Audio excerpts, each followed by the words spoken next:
नमस्कार, आप देख रहे हैं तेज खबर 24 और वक्त है खबरों का।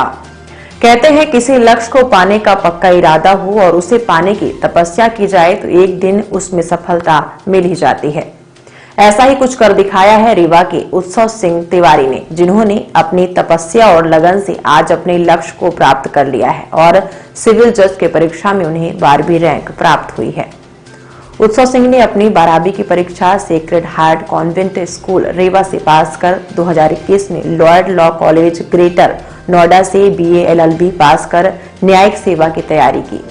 बताया जाता है कि उनका मूल निवास रीवा के पूर्वा सिमरिया का है, जो रीवा में रहकर अपनी पढ़ाई कर रहे थे। उन्होंने अपनी सफलता का सारा श्रेय माता पिता, भाइयों, गुरुजनों, इष्ट मित्रों को दिया एवं कहा कि इन्हीं सबके आशीर्वाद और सहयोग से आज उन्हें इस लक्ष्य की प्राप्ति हुई है। अपनी सफलता से वे आज पूरे प्रतियोगी विद्यार्थियों के लिए जीवंत उदाहरण एवं प्रेरणा स्रोत बन गए हैं। बताएं, अभी आपका ये हाल ही में किस पद के लिए चयन हुआ है? कितने, कहाँ से, कैसे मेहनत रही, कब से कितना पढ़ते रहे, कैसे पूरा? अभी हाल ही में कल रिजल्ट आया छत्तीसगढ़ जुडिशियल सर्विसेज एग्जामिनेशन 2022 का, जिसमें मेरी 12th रैंक आई है। और मैंने अगर स्कूलिंग की बात करें तो मैंने स्कूलिंग तो रीवा से ही की, Sacred Heart Convent School Rewa Madhya Pradesh. उसके बाद मैंने Lord Law College Greater Noida से अपना ग्रेजुएशन BA LLB में पूरा किया और उसके बाद मैंने जुडिशियल सर्विसेज की कोचिंग ज्वाइन की और फिर रिज़ल्ट अभी आया कल। पहली बार दिया था एग्ज़ाम की, इसके पहले भी दिए हैं? छत्तीसगढ़ का पहला अटैम्प्ट था मेरा। इससे पहले मैंने दिल्ली जुडिशियल सर्विसेज का इंटरव्यू दिया है। आने वाले युवाओं को क्या कहेंगे, क्या मैसेज देंगे, संदेश? देखिए, सबसे ज़्यादा इम्पॉर्टेंट होता है आपका हार्ड वर्क, कि आप कितने हार्ड वर्किंग हैं।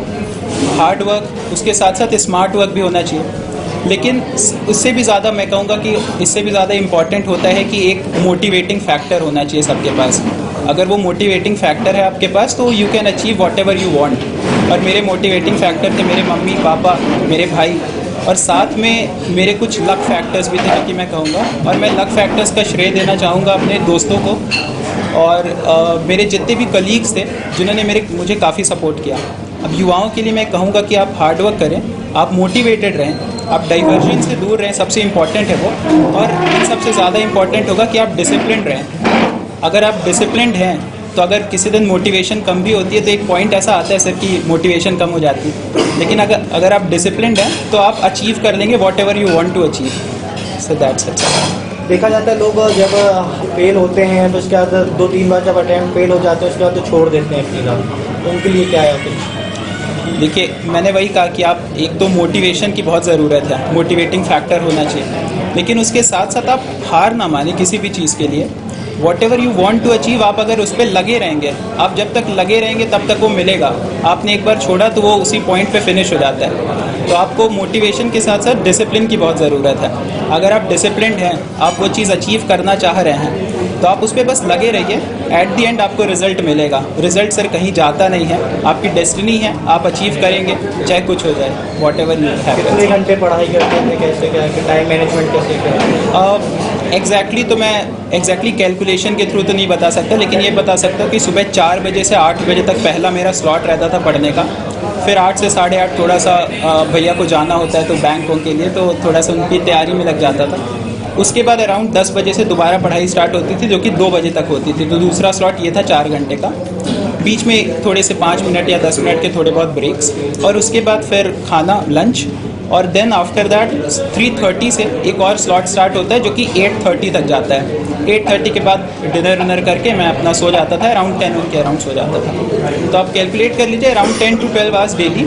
और मैं कहूँगा कि वैसे ज़रूरी नहीं कि आप 10 to 12 आवर्स डेली पढ़ें, ज़रूरी है कि आप टच में रहें बुक्स के साथ, आप बुक्स का टच ना छोड़ें। हो सकता है किसी दिन आपको किसी रीज़न की वजह से आपको कम टाइम मिलेगा, 2 घंटे मिलेंगे, 3 घंटे मिलेंगे, लेकिन आप टच ना छोड़ें। अगर टच है तो आप अचीव कर लेंगे।